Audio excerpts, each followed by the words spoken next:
والسلام على رسول الله سيدنا ونبينا وشفيعنا وقرة أعيننا محمد صلى الله عليه وآله وسلم وعلى آله وصحبه ومن والاه ولا حول ولا قوة إلا بالله العلي العظيم.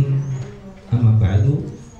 Segenap hadirin hadirat ibu-ibu, hadirin hadirat pengajian yang dimuliakan oleh Allah, Assalamualaikum warahmatullahi wabarakatuh. Waalaikumsalam. Di bawah itu Bunda. Bunda apa kabar? Sehat walafiat. Kajian kita pagi hari ini adalah masih kajian sejarah ya, tentang proses. Ini masih tentang proses. Yang terakhir tentang apa? Tentunya sholat Jumat. Jumat.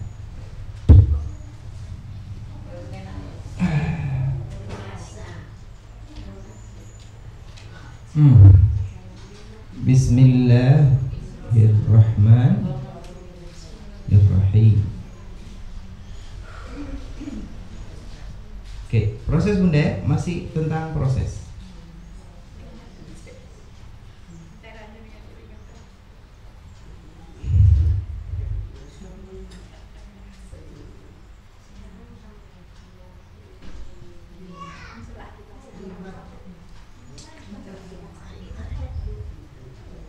Mulai sejarah Nabi gitu ya.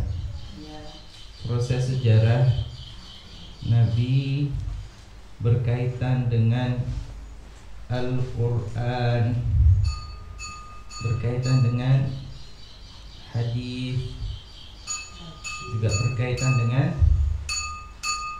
fikih ibadah. Masih ingat ya? Nabi Muhammad umur 40 tahun. Umur 40 tahun.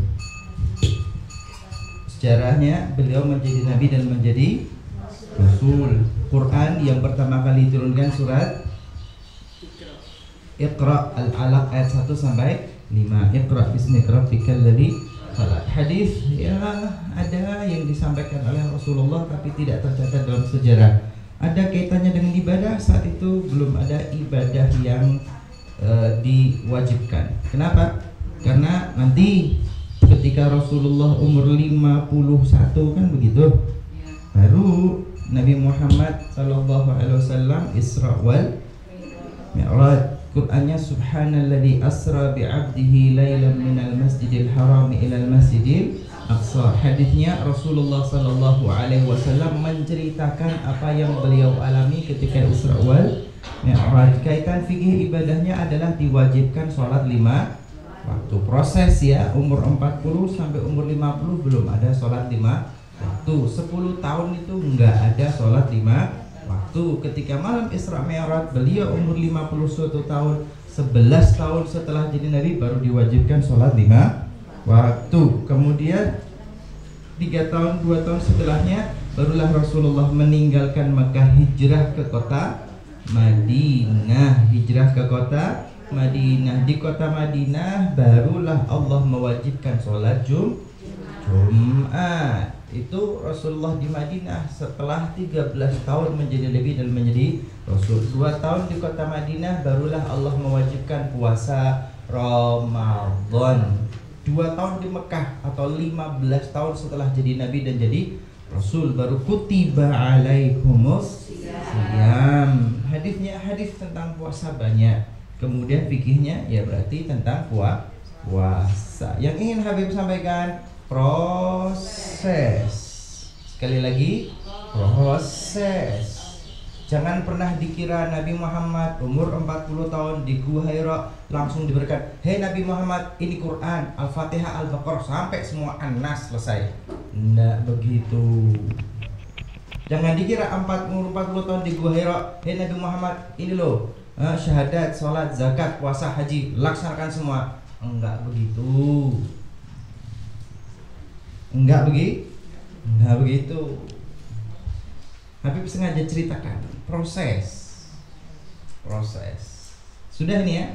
Sampai pada akhirnya nanti Rasulullah itu naik haji ketika beliau umur 62 tahun, 3 bulan sebelum wafat. Jadi Nabi umur 40 tahun, hajinya kapan? Umur 62. Dan itu 3 bulan sebelum beliau wafat, meninggal dunia. Proses. Dan cuma sekali, ya itu saja. Ya sebelumnya bagaimana, Beb? Yang nggak ada haji versi Nabi Muhammad. Kan tuntunan ibadah kita melalui Nabi Muhammad. Dan Nabi Muhammad tuh haji umur 62 tahun, dan itu satu-satunya haji. Lah sebelum itu bagaimana? Ya tidak ada contoh haji dari Nabi Muhammad. Orang-orang haji, orang-orang pergi umrah, tapi versi lama, versi Nabi Allah Ibrahim. Ketika Nabi Muhammad beliau berangkat haji, beliau sampaikan, khudhu anni manasikakum, ambil dari aku manasik haji kalian.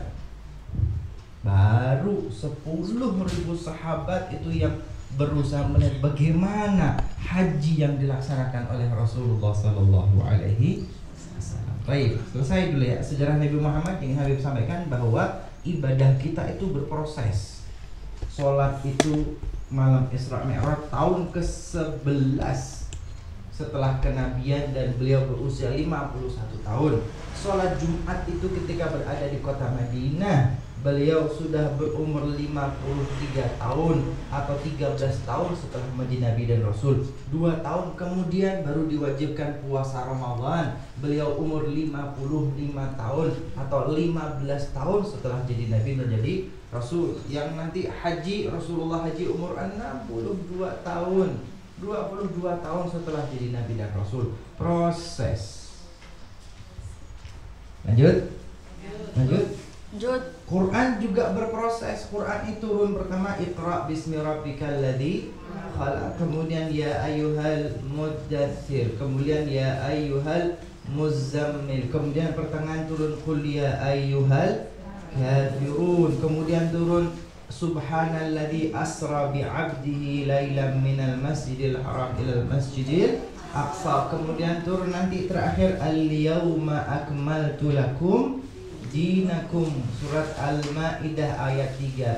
Bunda, yang ingin Habib sampaikan, Quran juga turunnya berproses, bukan langsung satu gelondong semuanya. Quran itu turunnya berproses sesuai dengan peristiwa terjadi dalam kehidupan Nabi Muhammad, sepotong-sepotong, seayat demi seayat, potongan surat, bukan turun satu-satu gelondong Quran semuanya. Ini loh 6.600 ayat, ini loh 30 juz, ini loh halaman pertama terakhir. No, tidak begitu. Tapi bertahap, sepotong demi sepotong, sesuai dengan sejarah kehidupan Nabi Muhammad. Ayat yang turun itu tidak lepas dari setting sosial, cerita sejarah kehidupan Nabi Muhammad, disebut asbabun nuzul. Sudah tahu ini? Sudah. Masih ingat nggak, Bu? Ya, yang hadir ikut. Lanjut, Bun. Lanjut. Kemudian Quran di zaman Nabi Muhammad kan selesainya ketika al-yauma akmaltu lakum dinakum, dan itu ketika hajinya Rasulullah di padang Arafah. Hadirin, hadirat, Bunda, jadi Quran itu tercerai-berai, belum utuh sempurna. Oleh sebab itu ketika bulan Ramadan, Rasulullah itu tadarus dengan malaikat Jibril. Jangan dibayangin tadarus seperti kita bahwa mushaf Quran dibaca, kagak. Tapi tadarus Nabi Muhammad dengan Jibril itu mengurutkan surat dan ayat yang selama ini belasan tahun turun tercerai-berai. Karena surat pertama Iqra, kemudian Al-Mudaththir, ketiga Al-Muzammil. Padahal di Quran yang ada bersama kita mushaf, surat pertama Al-Fatihah, kemudian Al-Baqarah. Surat terakhir turun pada zaman Nabi Muhammad itu Al-Yauma Akmaltu Lakum Dinakum, Al-Maidah ayat 3. Tapi dalam mushaf Al-Quran surat terakhir adalah An-Nas. Dalam sejarah kehidupan Nabi Muhammad memang tercerai-berai. Maka ketika bulan Ramadan Rasulullah tadarus dengan Jibril. Tadarusnya ngapain? Ngurutin tuh, diurutin. Pertama itu Fatihah, kemudian Al-Baqarah yang ayatnya 284 ayat itu terbagi beberapa puluh kali turun dan tidak urut. Diurutkan. Urutan itu perintah Allah kepada Nabi Muhammad melalui malaikat Jibril. Tadarus dengan Nabi Muhammad dengan Jibril diurutkan, kemudian disampaikan kepada sahabat yang menghafalnya. Quran di zaman Nabi Muhammad tidak tertulis dalam satu naskah mushaf. No, tidak ada.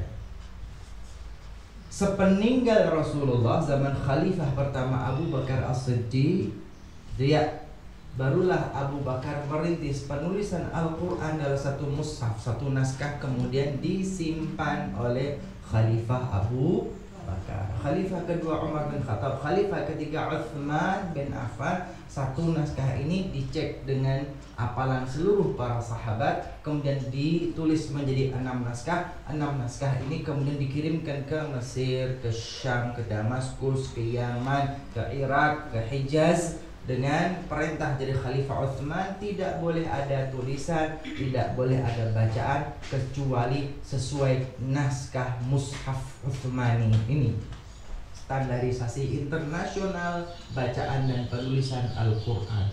Proses. Nabi tidak memerintahkan Quran ditulis dari satu mushaf. Tidak ada perintah dari Allah, tidak ada perintah dari Rasulullah, tidak ada dalil dari Al-Quran, tidak ada dalil dari hadis bahwa Quran itu ditulis. Tidak ada dalil dari Quran, tidak ada dalil dari hadis untuk standarisasi penulisan dan bacaan. Enggak ada. Tapi proses peradaban manusia. Lanjut, di saat itu Quran itu hanya Quran tulisan saja, tanpa harakat, tanpa titik. Di zaman Al-Khalifah yang keempat Ali bin Abi Thalib, beliau perintahkan Abul Aswad Al-Ju'ali untuk memberikan titik. Memberikan titik yang asalnya ba, ta, fa, jim, ha, kha, dal, dal, ra, za, sin, shin. Sama aja begini doang. Nggak ada titik, bunda. Tidak ada titik. Di zaman Imam Ali beliau perintahkan Abul Aswad baru kasih titik. Ba, ta, ta, jim, ha, kha, dal, dal, ra, za, sin, shin. Kenapa begitu? Sebelum masa Imam Ali bin Abi Thalib, zaman para sahabat hidup bersama Nabi Muhammad, mereka hafal Al-Quran, cepat hafal, nggak butuh tulisan. Tidak butuh tulisan Quran. Kenapa? Cepat hafal. Dengar sekali hafal. Dengar Quran sekali hafal. Cepat hafal. Langsung nyantol. Di zaman berikutnya kecerdasannya mulai turun, banyak generasi baru, generasi tabi'in di bawah sahabat yang butuh tulisan, maka muncullah mushaf Al-Quran tertulis. Generasi berikutnya lemah, sudah ada tulisan tapi bingung mana baca apa, dikasihlah titik. Nanti di zaman Al-Khalil bin Ahmad Al-Farahidi ditambah lagi, ada harakat, fathah, kasrah, dhammah, fathatan, kasratan, dhammatan, kemudian ada sukun, kemudian ada tasydid. Ini semua tanpa perintah Nabi Muhammad. Enggak ada dalil dari Quran, enggak ada dalil dari hadis. Oke. Sampai sini jelas? Proses. Kenapa proses ini terjadi? Ya, Islam bukan di Mekah, dok. Islam bukan hanya di Madinah saja, tapi menyebar ke seluruh jazirah Arab, masuk ke Afrika Utara, Mesir, Aljazair, Maroko, Mauritania, nyebrang masuk ke Spanyol, Andalusia. Islam sampai ke Iran, ke Afghanistan, ke Pakistan, ke Azerbaijan, ke Turkmenistan, Kazakhstan, dan Asia Tengah dan Eropa Timur ini loh. Itu semua bukan orang Arab. Masuk ke Kurdi, masuk ke Turki yang separuh wilayahnya berada di Eropa, itu bukan orang Arab, nggak kenal tulisan Arab, nggak tahu, nggak paham, maka butuh titik, maka butuh harokat. Sama dengan kita orang Indonesia, kita bukan orang Arab. Kalau kita disuruh ngapalin Quran langsung, emang bisa? Iya, sahabat dengar Quran sekali apa? Begitu? Udah ngapalin nggak apa-apa.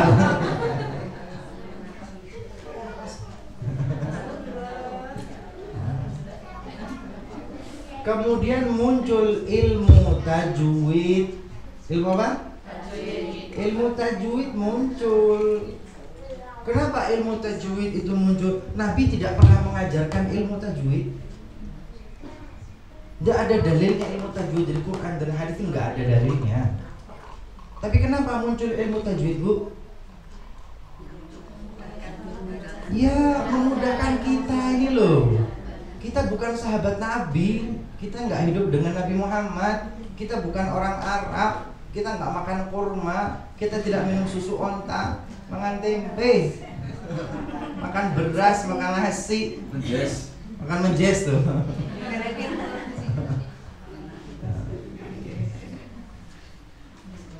Jadi gimana? Ya itu proses agama Islam yang mendunia, proses peradaban manusia. Nggak semua kudu mana dalilnya, mana dalilnya? Nggak ada dalilnya ilmu tajwid, nggak ada diajarkan Nabi Muhammad, tidak diajarkan para sahabat, tidak diajarkan salafus saleh. Tapi kemudian ulama yang mereka mampu membaca Al-Quran, mereka itu menjembatani generasi berikutnya yang mereka kesulitan baca. Sahabat kan nggak butuh tulisan, apal dulu kan. Tetapi generasi baru itu yang orang-orang non-Arab, loh mereka butuh tulisan. Kenapa? Kemampuan mereka beda. Maka dikasihkan mushaf Al-Quran tertulis. Generasi berikutnya, generasi yang baru ini semakin lemah. Kalau nggak pakai titik nggak bisa. Ya sudah, kasih titik, memudahkan mereka. Itu generasi yang baru. Generasi berikutnya kagak bisa, kalau cuma titik doang kagak ada harokat, kasih harokat, kan begitu. Generasi berikutnya ini nggak bisa, sudah ada titik, sudah ada harokat, kalau nggak ada ilmu tajwid kagak bisa baca, kacau tulisannya. Adalah muncullah ilmu tajwid. Oke. Bunda, proses nggak nih? Proses. Quran yang kekinian, Quran warna-warni, pernah kelihatan? Pernah melihat? Kenapa warna-warni? Mempermudah. Jadi ngapalin warnanya aja ya. Hanya ngapalin warnanya saja. Tapi teori ilmu tajwid nggak tahu berarti. Teori ilmu tajwidnya nggak tahu. Taunya apa? Warnanya. Oke. La haula wala quwwata illa billah. Bunda, yang ingin Habib sampaikan proses. Zaman Nabi Muhammad, Islam itu berproses. Qur'annya juga berproses. Hadis bagaimana? Ayo hadis, Bu. Sekarang hadis. Tentang sejarah Nabi dan Quran ada pertanyaan? Sejarah Nabi dan Quran ada pertanyaan nggak? Jelas? Oke, saya sampaikan hadis sekarang ya. Bu, kalau hadis bagaimana? Hadis bagaimana? Monggo. Hadis bagaimana? Quran aja berproses, apalagi Quran aja berproses panjang, apalagi hadis. Di zaman Nabi Muhammad, Rasulullah sudah mewanti-wanti, la taktubu anni ghairal Quran. Ketika zaman Rasulullah, Quran masih turun, Rasulullah menyampaikan Quran kepada sahabat. Ya, Rasulullah menyampaikan Quran kepada sahabat. Rasulullah mewanti-wanti, la taktubu anni ghairal Quran. Jangan kalian tulis dari aku kecuali Quran saja. Yang boleh ditulis adalah Quran. Jangan kalian tulis dari aku kecuali. Jangan kalian tulis dari aku kecuali. Jangan kalian tulis dari aku kecuali. Jangan tulis kecuali Quran. Yang boleh ditulis hanya Quran. Kenapa? Rasulullah sallallahu alaihi wasallam kemudian mengatakan, "Wa man yaktubhu anni ghairal Qur'an falyamhu." Wa man yaktubhu anni ghairal Qur'an falyamhu. Siapa yang sudah terlanjur menulis dari aku dan bukan Quran, falyamhu, hapus. Sejarah Nabi, beliau menyampaikan Quran kepada sahabat yang tidak urut, yang tercerai-berai, dan dengan pesan nggak boleh nulis kecuali Quran. Yang nulis bukan Quran, hapus. Jadi kalau Rasulullah menerangkan, menjelaskan, memberikan tafsir, ada hadis nggak boleh ditulis, hapus.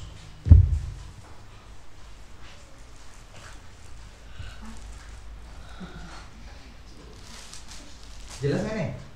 Jelas. Bu, jelas? Jelas. Jelas nggak? Jelas. Nggak boleh ditulis. Nggak boleh ditulis. Hah? Nggak boleh ditulis. Hah?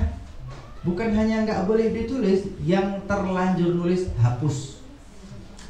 Yang terlanjur menulis hapus. Bukan hanya dilarang, tetapi yang sudah ada musnahkan.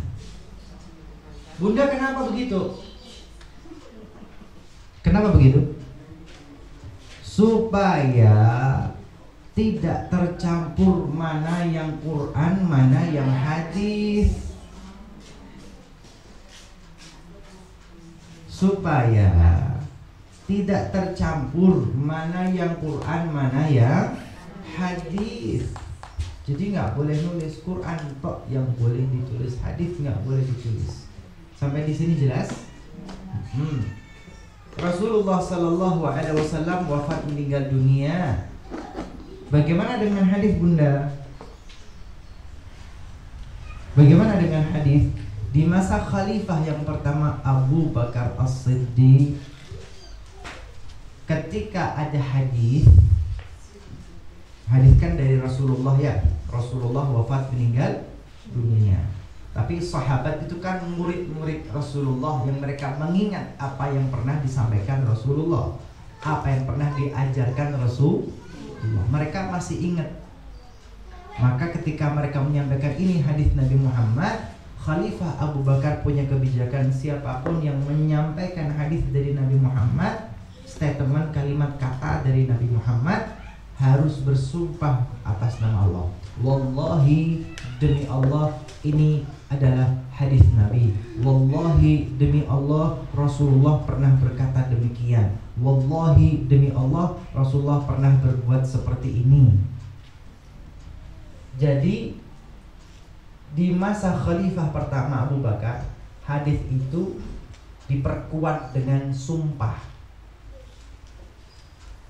Diperkuat. Kalau nggak sumpah bagaimana? Oh, bisa jadi dia bohong karena nggak pernah sumpah demi Allah. Hanya dengan sumpah wallahi cukup. Ya, untuk zaman itu cukup, karena orang-orang yang beriman dan takut kepada Allah, mereka nggak akan berani sumpah palsu. Mereka tidak akan berani sumpah palsu. Beda zaman sekarang. Sudah sumpah dengan nama Tuhan yang Maha Esa, nama Allah, disumpah pakai Quran, tapi tetap korupsi aja. Beda sudah. Sudah dengan nama Allah, sudah dikasih Quran, tetapi ya tidak bisa amanah. Lupa itu kalau menyangkut urusan pribadi. Kalau urusan rakyat banyak, yo bukan lupa. Apalagi urusannya dengan duit. Wah, sulit lupa uang itu sulit.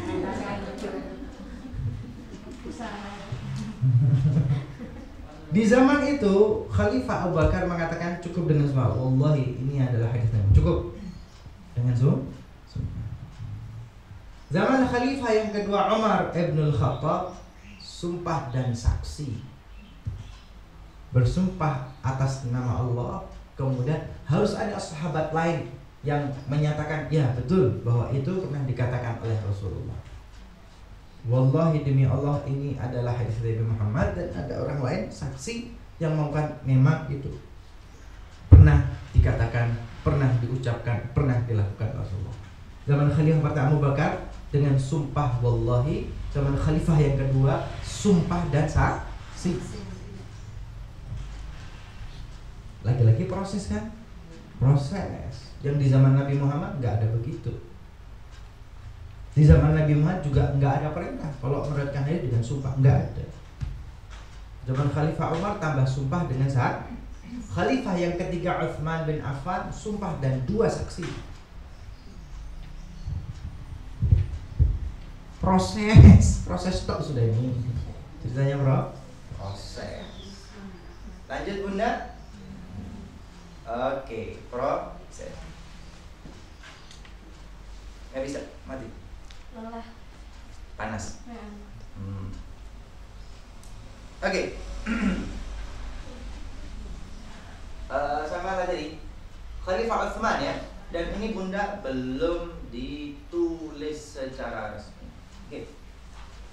Kita hapus dulu ya. Ini akan lebih fokus tentang hadis Nabi Muhammad sallallahu alaihi wasallam.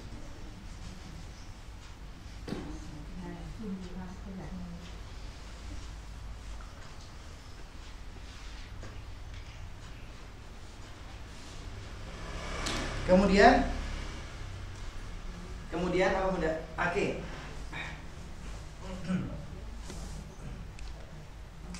Hadis di masa Rasulullah sallallahu alaihi wasallam, masa Rasul ya, tidak boleh ditulis. Jelas?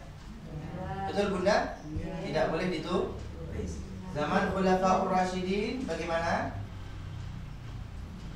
Zaman Khulafa bagaimana?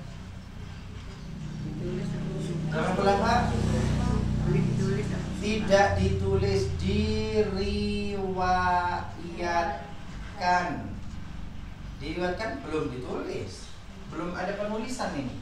Tetapi satu zaman Khalifah Abu Bakar dengan sumpah, di zaman Khalifah Umar dengan sumpah dan saksi, di zaman Khalifah Utsman sumpah dan 2 saksi, zaman Ali bin Abi Thalib tidak terdeteksi ceritanya. Kenapa? Muncul hadis-hadis palsu. Di masa Ali bin Abi Thalib muncul hadis palsu. Kenapa muncul hadis palsu?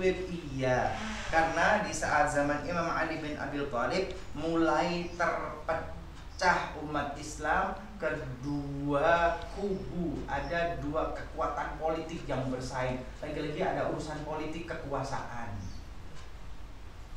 Jadi menjual hadis di zaman dulu sudah ada, dan itu gara-gara pilkada.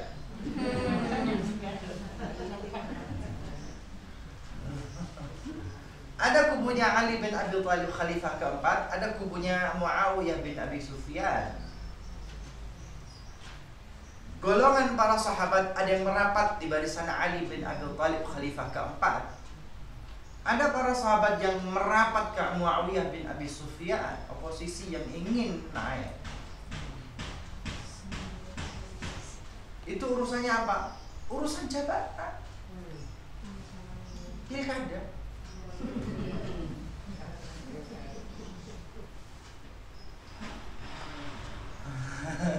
Ini ruwet karena ada bolehnya dulu. Al-Imam Ali bin Abi Thalib wafat, meninggal di dunia, digantikan Hasan. Siapa? Hasan bin Ali. Hasan bin Ali kemudian mengalah, maka diberikan kepada Muawiyah. Di masa Ali bin Abi Thalib sudah pernah perang ya.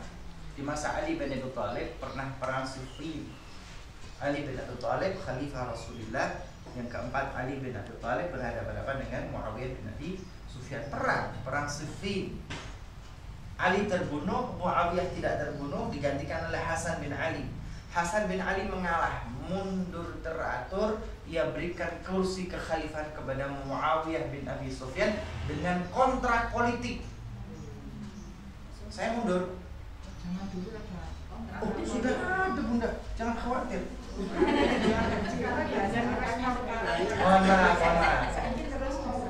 Mohon belajar sama Habib Suwabar ya. Kenapa panjang bunda? Kenapa panjang Bib? Karena Habib sampaikan segala sesuatu dengan perlahan-lahan, detail dan diulang. Kenapa Habib nggak pengen instan? Saya pengen ngaji yang sekali dua kali langsung pintar, langsung bisa dalil. Itu instan. Mie instan tuh kalau keterusan nggak sehat. Apapun yang instan itu kalau terus-terusan nggak sehat. Gitu ya. Oke. Habib sampaikan kajian organik yang sehat. Tapi butuh waktu.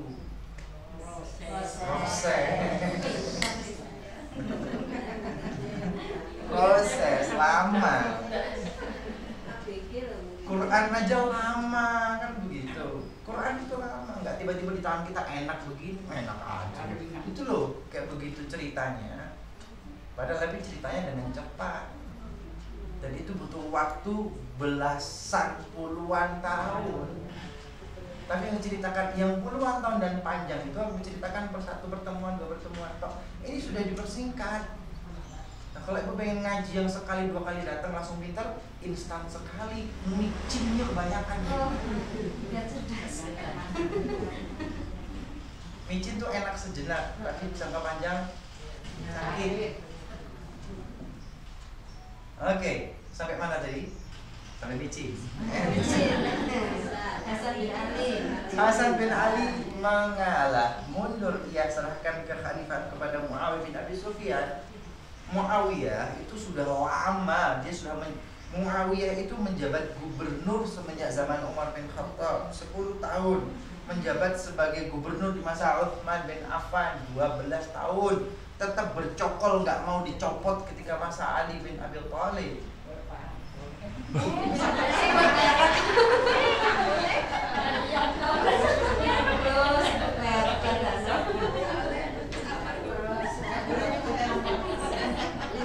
Bunda, Muawiyah sudah menikmati kursi kepemimpinan semenjak lama dan menanamkan kekuatan jejaring politiknya di bawah. Maka perang dengan Ali bin Abi Thalib, Ali bin Abi punya hak untuk mencopot dirinya. Ini apa-apaan, gubernur kok 2 periode sampai 20 tahun. Awet amat, kan gitu, dicopot, nggak mau dicopot, perang, berontak. Faktanya begitu, kok bisa? Gubernur punya pasukan yang kuat, yang bisa menandingi, bisa berhadapan dengan Ali bin Abi Thalib. Memang punya ambisi politik. Wah, kan politik kan? Ini harus diceritakan sejarah tapi dengan nuansa politik. Ali menjelang wilada, Ali bin Abi Thalib wafat meninggal dunia, digantikan oleh Hasan bin Ali putranya. Hasan, ada Husain bin Ali bin Abi Thalib. Ibunda mereka adalah Fatimah binti Rasulullah sallallahu alaihi wasallam. Hasan mengalah, ini daripada perang lagi, nanti umat Islam berhadapan, tumpah darah lagi, sudah saya tak mengalah. Hasan ngalah, berikan kursi kekhalifahan kepada Muawiyah tapi dengan syarat. Ada kontrak politiknya. Kenapa mau kontrak politik? Karena ini udah lama menjabat. Dari masa Umar sampai sekarang menjabat terus, udah kelamaan. Paling sebentar lagi juga mau mati nih, Mak. Udah terlalu lama menjabat, bagaimana sih? 4 generasi ganti orang nggak mati-mati. Habis ini juga mati. Sudah nggak apa-apa mengalah. Kenapa? Karena dalam benaknya sudah lama menjabat, sudah usia, ya sebentar lagi dia akan wafat meninggal dunia. Kontrak politiknya bagaimana? Kalau Muawiyah wafat meninggal dunia, maka kekhalifahan diserahkan kepada kaum muslimin. Satu itu. Ini tuntutan utamanya. Ketika tawaran ini diberikan kepada Muawiyah, oh silahkan. diambil secari kertas, tulis semua keinginanmu di situ, tak penuhi semua. Yang penting kau mundur dari khalifah. Kontraknya beberapa hal ya, kepada kaum muslimin harus memimpin sesuai dengan para khulafaur rasyidin, dengan Quran dan Sunnah, nggak boleh boleh, nggak boleh bla bla bla bla bla bla gitulah. Kata Muawiyah, sudah tulis semua, saya setujui. Pokoknya mundur. Setelah mundur dari kekhalifahan, Muawiyah naik jadi khalifah, maka kontrak politik hanya janji politik yang kosong. Semakin banyak janji politik, semakin bohong. Dari dulu, Bunda, dari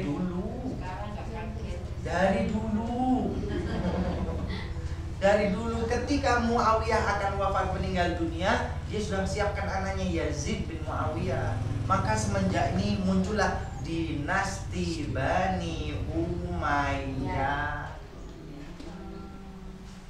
Jadi proses perpindahan dari Khulafaur Rasyidin ke dinasti Bani Umayyah, nanti dinasti Bani Abbasiyah, kemudian ada Fatimiyah sampai Turki Utsmani. Ini proses. Ini loh proses perpindahan. Proses perpindahannya adalah ketika ada kontrak politik Hasan bin Ali Thaib, saya mundur, tapi nanti khalifah kembalikan kepada kaum muslimin. Janji politik ini ya sekedar janji saja. Enggak ada perlawanan, Bu. Pengkhianatan dalam bidang politik itu wajar. Dari dulu begitu. Menuntut bagaimana kalau dia berkuasa kok. Semacam kudeta dan sebagainya enggak Loh. ada. Dalam hal ini ketika dia mundur, Hasan bin Ali mundur selesai. Dan secara hukum dia memang khalifah yang sah. Kalau menuntut pemberontak, bukan.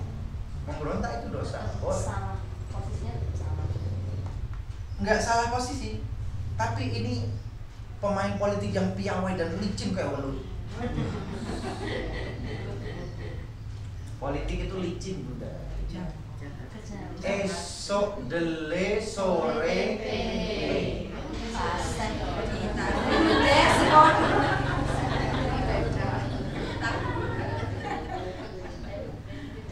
orang politik tidak bisa dicekel buntutnya, Bu. Dunia politik kekuasaan, tidak bisa dicekel omongan. Dan ini dari dulu. Saya nggak ngomong sekarang dulu. Ternyata masih ada pengaruhnya. Kalau sekarang ya ditangkap kita lah. Habib hanya ceritakan ini loh fakta sejarah. Proses dari dulu, Bu. Lu makanya Muawiyah hebat, berani banget. Sudah tulis semua apa yang kau inginkan saya penuhi. Pokoknya mundur dari khalifah. Pokoknya engkau mundur, saya maju, tulis apapun terserah. Ya kan? Terserah. Ya terserah, memang tidak bakal dipenuhi semuanya kok. Politik. Kemudian Muawiyah meninggal dunia, digantikan anaknya Yazid bin Muawiyah. Oh, proses berdarah-darah, Bunda. Ini proses berdarah-darah dan panjang. Mohon maaf ya, Umar itu mati terbunuh, Utsman itu terbunuh, Ali bin Abi Thalib terbunuh, Hasan bin Ali diracun oleh istri sendiri.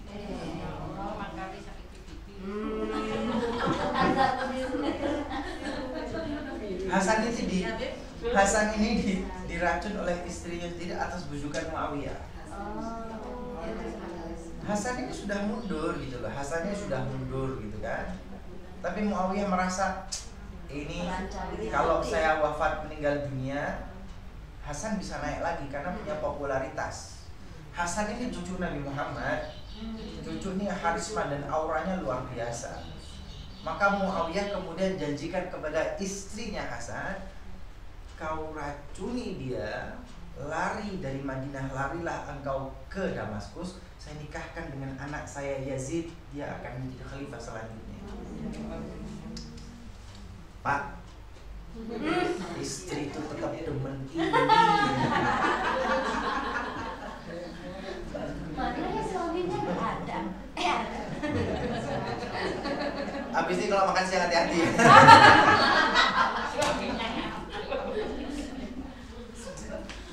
Dan dilaksanakan. Ini si perempuan, si istri ini meracun Hasan, kemudian kabur lari ke Damaskus menghadap kepada Muawiyah. Saya laksanakan tugas saya minta janjinya. Saya akan dinikahkan dengan Yazid, putra Muawiyah, dan akan diberikan istana. Kata Muawiyah, Hasan bin Ali itu cucu Nabi Muhammad. Cucu Nabi itu lo kau bunuh, apalagi anak saya kalau saya kawin dengan kamu. Itu cucu Nabi. Cucu Nabi itu lu mentala kamu racun. Lah apalagi cuma anak saya. Enggak. Tidak dinikahkan dengan Yazid. Kalau harta kekayaan istana oke, tapi nikah dengan anakku tidak.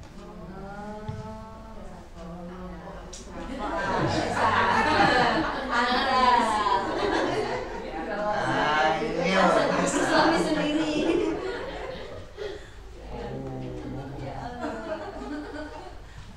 Ini kalau membaca atau lebih detail tentang ini seperti King Sulaiman itu penuh dengan intrik-intrik istana dan politik. Kenapa Bunda? Nggak punya putra. Siapa? Hasan punya putra. Hasan punya anak keturunan dan punya putra. Hasan punya saudara Husain. Husain juga punya anak keturunan dan putra.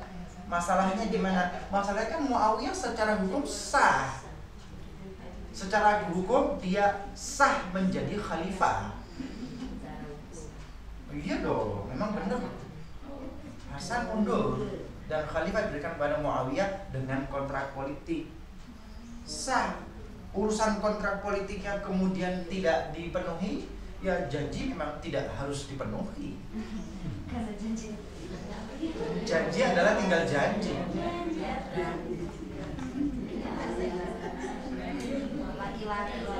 Itu laki-laki.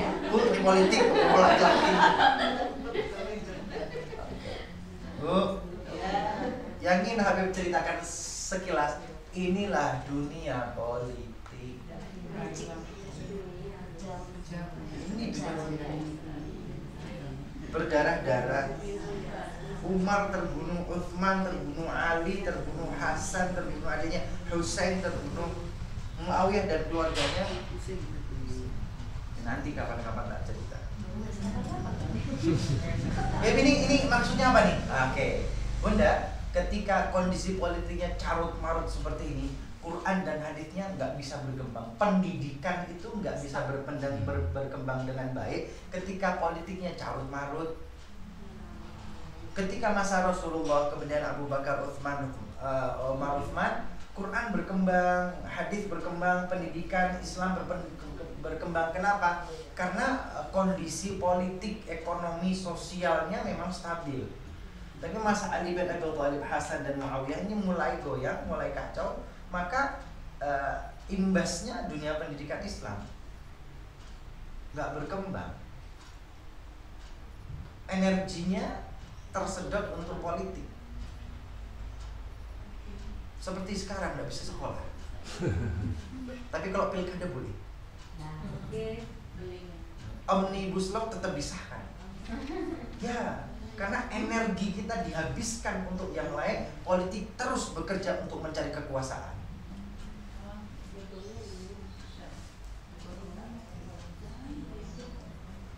Sejarah hanya berulang. Ini kok ngomongin itu apa maksudnya? Balik. Bagus. Bunda, setelah masa Muawiyah ini, maka kemudian mulai dunia politik kekuasaan di satu sisi, dunia pendidikan Islam di sisi yang lain. Kalau dulu ini berkaitan erat. Kebijakan para khulafaur rasyidin itu pasti berimbas kepada Quran, kepada hadis, kepada ilmu, kepada ibadah, kepada umat. Dalam artian membangun agama lewat kebijakan-kebijakan mereka. Ya kan? Tapi selepas khulafaur rasyidin, ini politik di satu sisi, agama di sisi yang lain. Lanjut atau sudah cukup? Jam berapa? Lama, Beb. Masih lama, datang telat masih lama.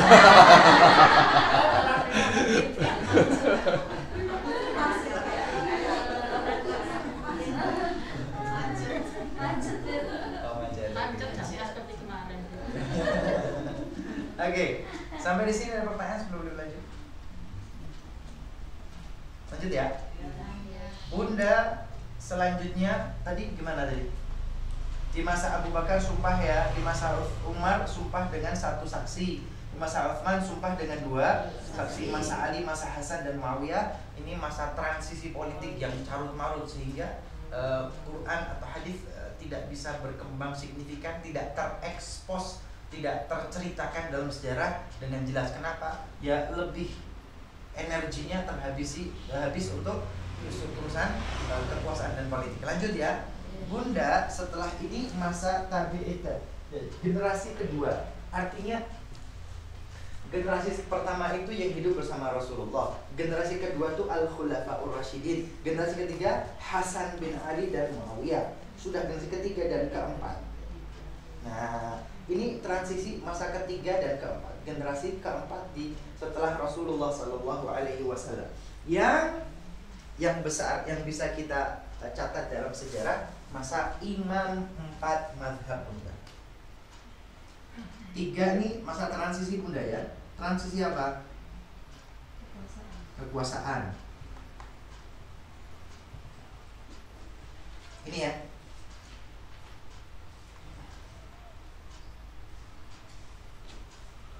Ali bin Abi Thalib, Hasan, itu Khulafaur Rasyidin, pindah ke Muawiyah, dinasti Bani Umayyah. Masa keempat masa Imam Madhab. Oke. Imam 4 madhab siapa saja Bu? Madhab?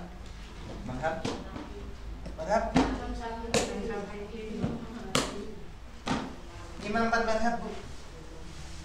Ini yang besar ya. Tentu ada madhab-madhab lain yang tidak disebutkan. Ini yang besar ya. Imam 4 madhab. 4 madhab. Siapa nih?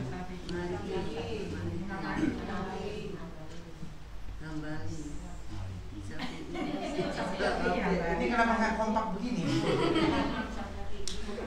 Imam madhab ayo.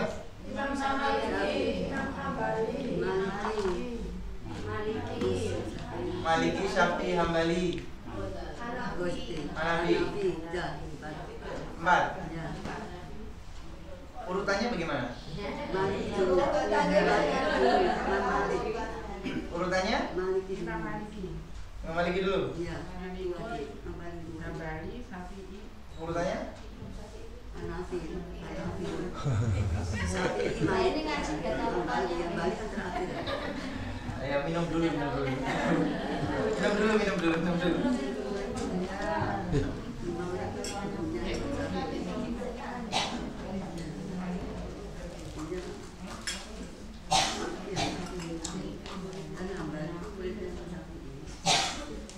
Oke. Sudah minum? Silahkan minum dulu Bunda. Ini sudah tertulis ya. Hashtagnya sudah tertulis ya. Sudah ya? Oke, saya hapus ya.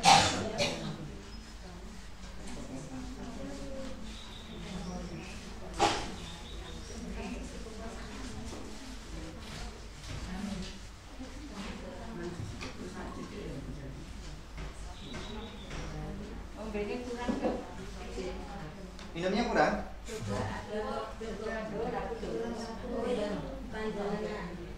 Panjangan dulu.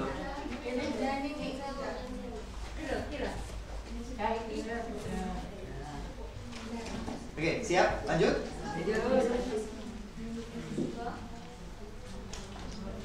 Oke, yang generasi pertama, generasi kedua, generasi ketiga. Sekarang kita berada di generasi yang keempat. Oke. Aduh, ya Allah. Saya ulangi untuk kesekian kalinya.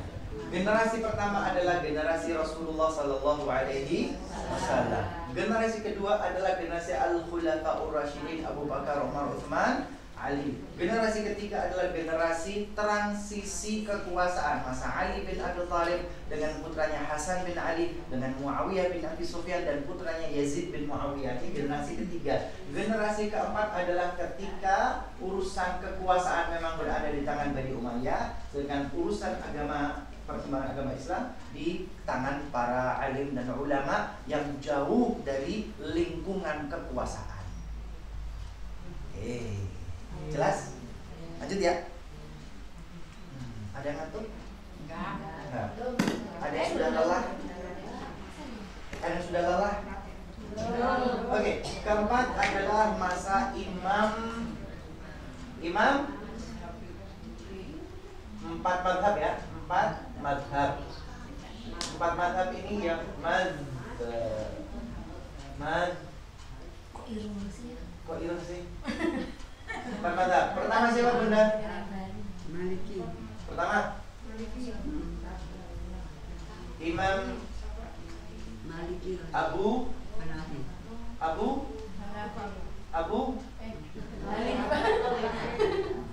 Hanifah, madhab Hanafi.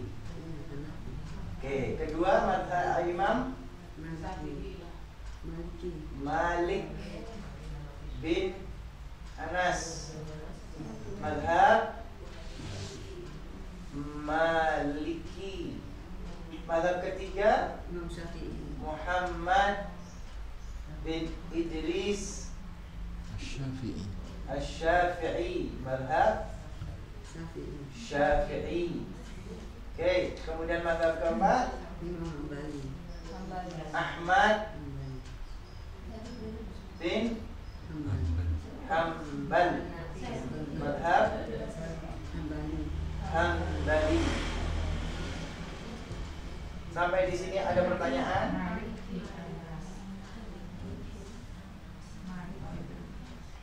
Madhab pertama madhab Hanafi, kedua madhab Maliki, ketiga madhab Syafi'i, keempat madhab Hanbali. Penting ini. Ini menjadi sangat penting. Kalau paham di sini, selanjutnya selamat. Kalau tidak paham ini, selanjutnya instan, penyakitan.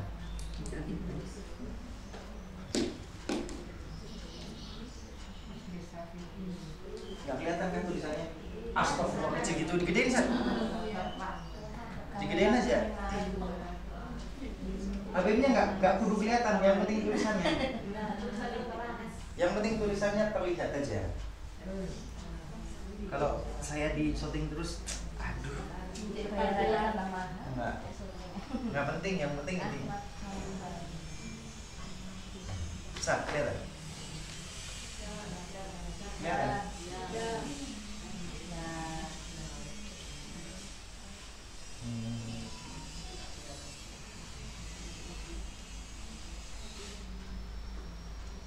Boleh dilanjut? Sudah ditulis? Sampun? 1, 2, 3 adalah masa masa Rasulullah pertama, kedua masa Khulafaur Rasyidin, ketiga masa transisi kekuasaan. Gitu ya. Oke. Semoga Bunda masih ingat. Bunda, madhab pertama Hanafi, Al-Imam Abu Hanifah nomor 1. Imam Abu Hanifah madhab Hanafi. Beliau terlahir di Irak. Di mana Bu? Di Irak pada tahun 80 Hijriah. Ibu tahu Irak nggak?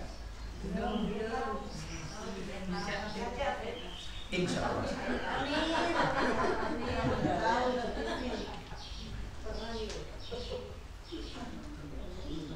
Imam Abu Hanifah, pendiri mazhab Hanafi, lahir tahun 80 Hijriah di Irak.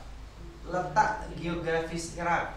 Irak itu Bunda, Irak itu selatannya adalah Jazirah Arab. Saudi Arabia, Kuwait, Bahrain, negara-negara Teluk. Maka dulu pernah perang Teluk antara Irak dengan Kuwait Kuwait, ada perang gitu kan. Irak itu bertetangga dengan Jazirah Arab, tapi Irak juga bertetangga dengan Iran. Iran itu Persia bukan Arab. Iran itu Persia bukan Arab. Ya karena bersebelahan lah. Orang Madura tuh kok seperti orang Jawa Timur ya? Ya karena bersebelahan. Iya. Itu orang Jogja kok seperti orang Solo ya? Ya karena sama. Kurang lebih gitu kan? Oke. Irak itu bunda bertetangga dengan Jazirah Arab, bertetangga dengan Iran. Iran itu Persia, juga bertetangga dengan negara-negara Asia Tengah, Afghanistan, Pakistan, Uzbekistan, Azerbaijan, dan Turkmenistan, dan stan yang lainnya. Iran, Afghanistan, Pakistan, Turkmenistan, Azerbaijan, stan semua, Kazakhstan dan stan semua. Itu memang negara-negara Asia Tengah atau Eropa Timur. Irak juga bertetangga dengan Kurdi dan Turki. Kurdi itu bukan orang Irak. Turki juga bukan orang Arab Irak.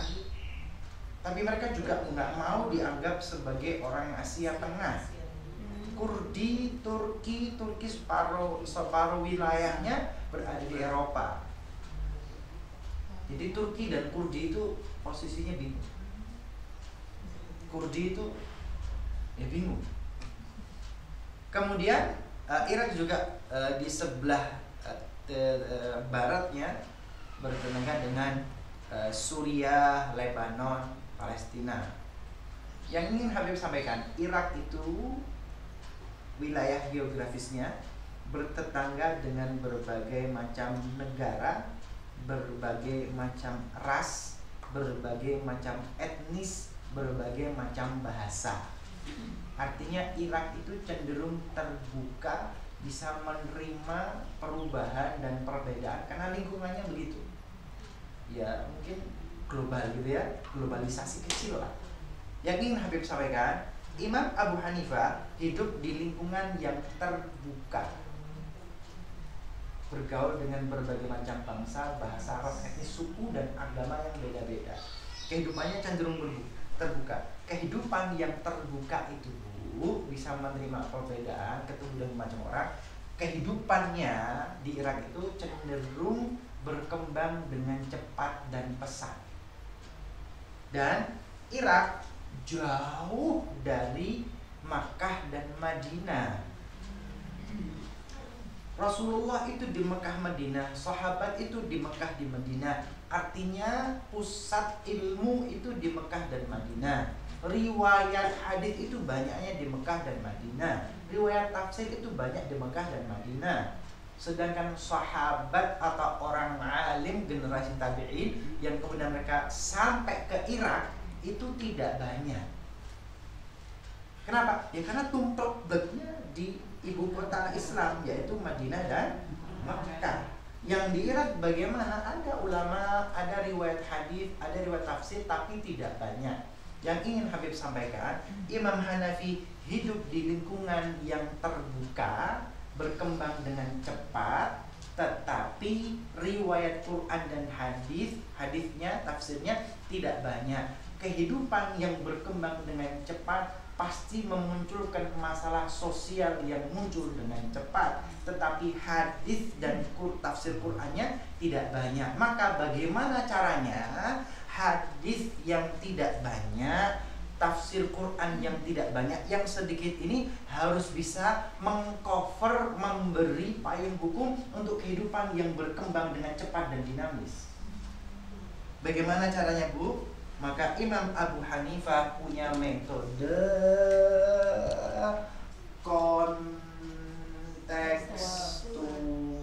kontekstual. Ingat dengan Umar bin Khattab? Ingat dengan Umar bin Khattab?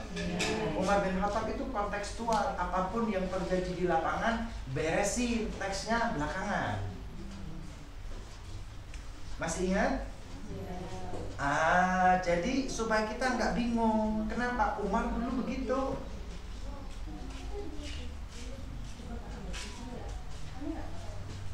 Khalifah Umar itu begitu. Beliau yang meniadakan hukum ghanimah. Ghanimah harus kembali ke Baitul Mal, kan begitu kemarin ya? Ya, masih ingat? Umar kan yang memerintahkan umat Islam untuk pada akhirnya sholat tarawih berjamaah 5 rakaatnya 20. Perintah Umar, nggak ada teksnya, tapi itu kontekstual. Apa yang terjadi di lapangan, bereskan, teksnya menyusul belakangan.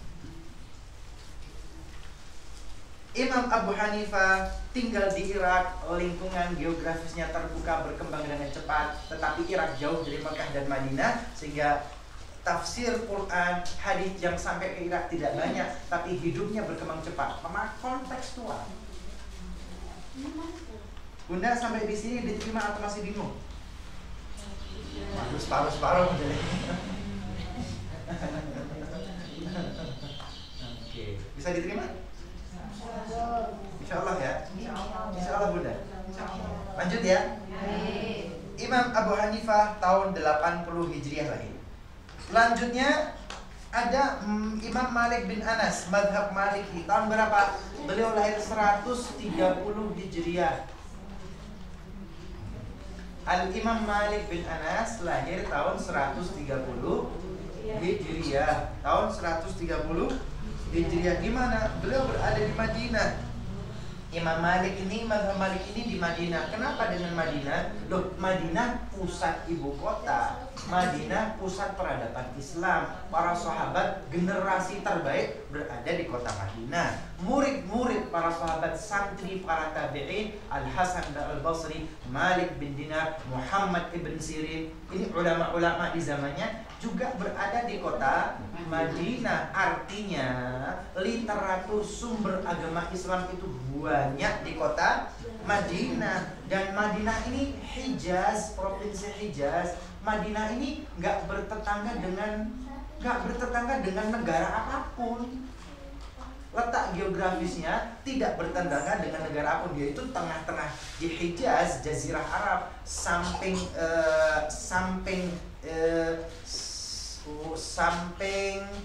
baratnya itu laut.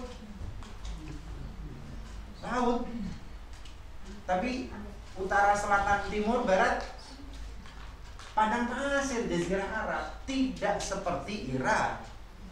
Irak kan bertetangga dengan berbagai macam negara, bangsa Arab dan etnis. Kalau Madinah enggak. Tidak tetangga dengan negara apapun, tidak bertetangga dengan etnis apapun, tidak bertetangga dengan ras apapun, tidak bertetangga dengan agama apapun. Maka Madinah itu ya hidupnya ya tidak berkembang terlalu cepat. Ya begitu-begitu aja. Kehidupannya sederhana, begitu-begitu saja, tetapi kaya banyak dengan literatur keislaman. Bagaimana Imam Malik membangun madhabnya dengan madhab yang tekstual.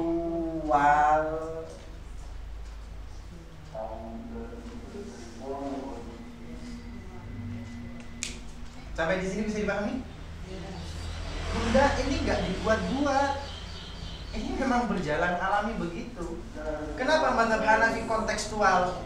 Ya karena memang jauh dari sumber teks dan hidupnya bergerak dengan cepat karena lingkungannya begitu. Maka mau nggak mau ya harus tekstual. Sedangkan Imam Malik, mazhab Maliki di Madinah, kenapa tekstual? Ya karena dia di pusat peradaban Islam yang banyak teksnya dan hidupnya gitu-gitu doang. Ngapain kontekstual? Nggak ada dikontekstualin. Yang adanya teks. Sampai di sini pahami? Oke, sudah ada, Pak. Lanjut dulu.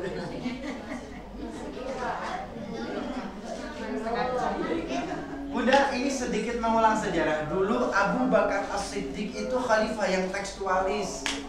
Kalau ada teks Quran hadisnya beliau mau, kalau nggak ada nggak mau. Abu Bakar kan begitu. Tapi yang khalifah kedua Umar bin Khattab kontekstualis. Apa yang ada di lapangan laksanakan, kerjakan, teksnya menyusul. Yang ini Habib sampaikan, ini hanya mengulang sejarah saja. Kalau Imam Malik tekstual dia sama dengan Khalifah Abu Bakar. Kalau Imam Hanafi kontekstualis, maka ya seperti Khalifah Umar. Diterima? Jam 11 bunda.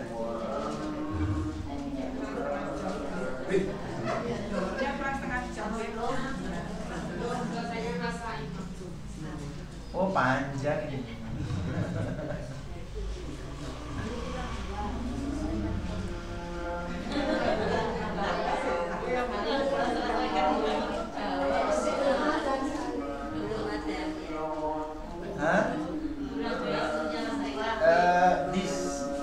Pending untuk pertemuan Sabtu depan.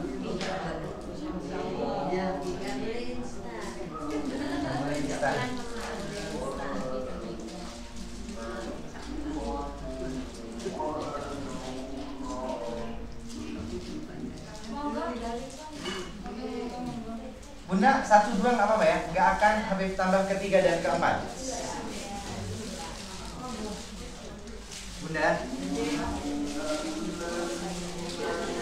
1, 2 jelas ya, 3, 4-nya yang kanan.